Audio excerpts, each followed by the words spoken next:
जय श्री कृष्णा, राधे राधे। आप सभी का स्वागत है मेरे हेमा के व्रत कथा उपाय चैनल में। दर्शकों, आज की इस वीडियो में हम बताने वाले हैं आपको एकादशी यानी कि अजा एकादशी का व्रत कथा आपको सुनाने वाले हैं, जो कि 10 सितंबर की है। आपको ये एकादशी की व्रत जरूर करना चाहिए। अगर आप नहीं कर पाते हैं तो इस कथा को आपको अवश्य ही सुनना चाहिए। एकादशी की कथा सुनने से ही व्रत का पूर्ण फल मिल जाता है। चैनल को सब्सक्राइब करें, साइड में ऑल को प्रेस करें हमारी इसी तरह की उपाय कथा की वीडियो प्राप्त करने के लिए। कुंती पुत्र युधिष्ठिर कहने लगे कि हे भगवान, भाद्रपद कृष्ण एकादशी का क्या नाम है? व्रत करने की विधि तथा इसका महत्व कृपा करके बताइए। मधुसूदन कहने लगे कि इस एकादशी का नाम अजा एकादशी है। यह सब प्रकार के समस्त पापों को नाश करने वाली है।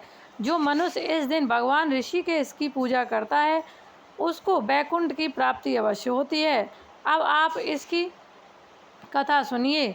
प्राचीन काल में हरिश्चंद्र नामक एक चक्रवर्ती राजा राज्य करता था। उसने किसी कर्म के वशीभूत होकर अपना सारा राज्य व धन त्याग दिया, साथ ही अपनी स्त्री, पुत्र तथा स्वयं को बेच दिया। वह राजा चांडाल का दास बनकर सत्य को धारण करता हुआ मृतकों का वस्त्र ग्रहण करता रहा, मगर किसी प्रकार से सत्य से विचलित नहीं हुआ। कई बार राजा चिंता के समुद्र में डूबकर अपने मन में विचार करने लगता कि मैं कहाँ जाऊँ, क्या करूँ जिससे मेरा उद्धार हो। इस प्रकार राजा को कई वर्ष बीत गए। एक दिन राजा इसी चिंता में बैठा हुआ था कि गौतम ऋषि आ गए। राजा ने उन्हें देखकर प्रणाम किया और अपनी सारी दुख भरी कहानी सुनाई। यह बात सुनकर गौतम ऋषि कहने लगे कि राजन, तुम्हारे भाग्य से आज से 7 दिन बाद भद्रपद कृष्ण पक्ष की अजा नाम की एकादशी आएगी। तुम विधि पूर्वक उसका व्रत करना।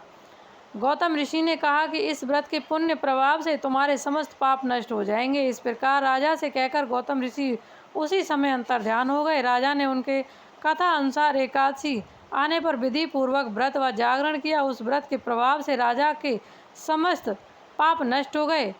स्वर्ग से बाजे बजने लगे और पुष्पों की वर्षा होने लगी। उसने अपने मृतक पुत्र को जीवित और अपनी स्त्री को वस्त्र तथा आभूषण से युक्त देखा। व्रत के प्रभाव से राजा को पुण्य राज्य मिल गया।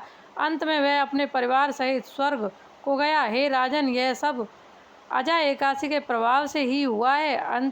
अंत में जो मनुष्य यह रत्न के साथ विधि पूर्वक इस व्रत को करते हुए रात्रि जागरण करते हैं, उनके समस्त पाप नष्ट होकर अंत में वह स्वर्ग लोक को प्राप्त होते हैं। इस एकादशी की कथा के श्रवण मात्र से अश्वमेघ यज्ञ का फल प्राप्त होता है। तो आपको ये कथा अवश्य सुननी चाहिए। अगर आप व्रत नहीं कर सकते हैं तो कथा आप जरूर सुने। पूर्ण फल प्राप्ति होती है, सभी पापों से छुटकारा मिल जाता है। जय श्री कृष्णा, राधे राधे।